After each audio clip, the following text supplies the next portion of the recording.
Here's a question from Etty. What are the pros and cons of having Social Security funds automatically deposited into the foreign bank account of the country one chooses to retire? Um, and then he's got some other questions. I'll answer this one first. Um, as far as I know, it's not widely accepted for you to be able to directly deposit funds automatically into a foreign bank account from Social Security. I think most people will continue to receive their Social Security payments to their U.S. account and then transfer those funds to their foreign bank account or just simply access them with their bank card from whatever country they're in. Um, it takes 21 days for a U.S. banking check to clear to a Panama bank. Um, and that's not even counting the time it would take to mail that check. And I really doubt there are direct deposit options for sending those funds overseas. There's an expense to doing that. Um, I'm going to send this question out to our network to see if I'm mistaken on this, but I don't think maybe Mexico has a system set up to where you can automatically receive your Social Security. Um, but I don't think it's very widely spread to many of these other countries that we're talking about. Um, then Etty goes on. He asks, in planting multiple flags, what are the top three choices in each of the five categories that follow to establish said flag, keeping in mind risks, ease, and benefits of planting flags? The top three choices in each of these categories, this is very opinionated, and I'm sure there are plenty of other opinions. To do banking, I think, if we're talking the whole world, there are great places to do banking that are not, any of the places that you might want to live, but certainly, Singapore is a great banking center. Um, Hong Kong, to a lesser degree, Uruguay and Panama are okay places to do banking, depending on what type of banking you want to do. Um, to live and establish residency,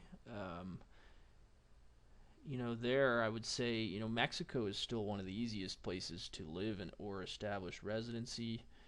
Um, Depending on your particular situation, Uruguay, I know that Ecuador is extremely easy to, at least for now, to establish residency, although there are some drawbacks to that.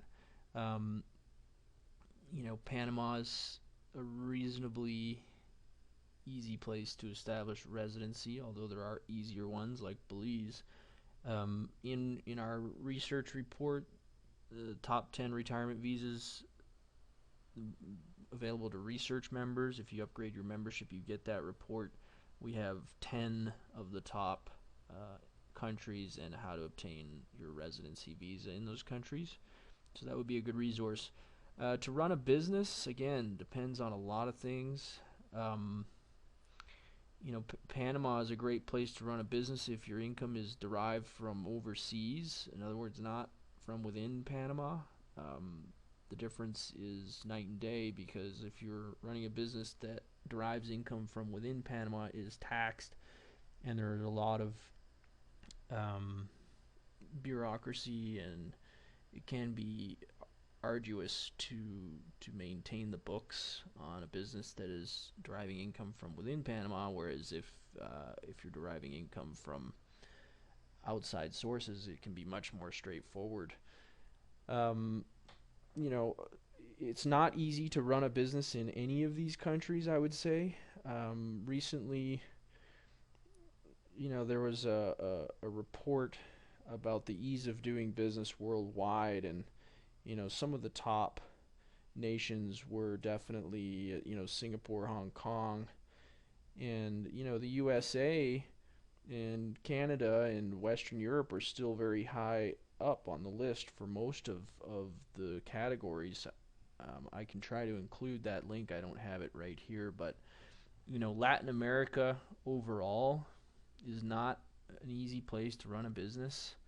Um, has to do with finding skilled labor. It has to do with adapting to the culture.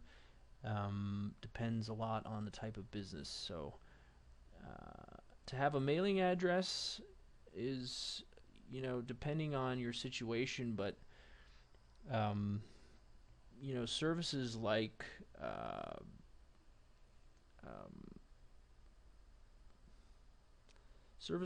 mailboxes, etc., and other competing services are located in most major cities in most countries.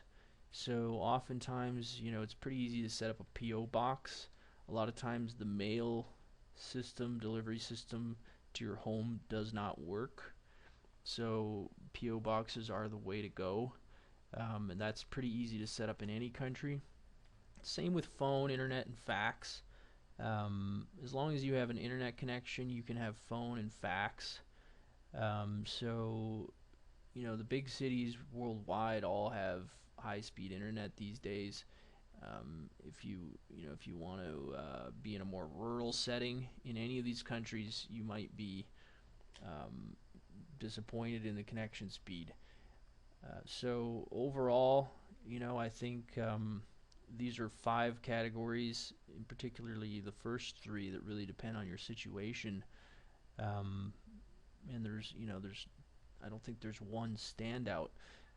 The final question: is a foreign will and last testament of the foreign country in which one chooses to live and reside necessary? This is a good question, and I don't have the answer. I'm not an expert in this area, but I would say that if you have assets in a foreign country, then you may want to have a will related to those assets in a foreign country. If most of your assets are back at home, then it's probably fine to just keep it the way it is and have a will related to your assets back home. So I'm going to ask our network to see if we can get a clear answer to that question, and we're going to work on producing more and more research that will help our readers with these 5 questions here.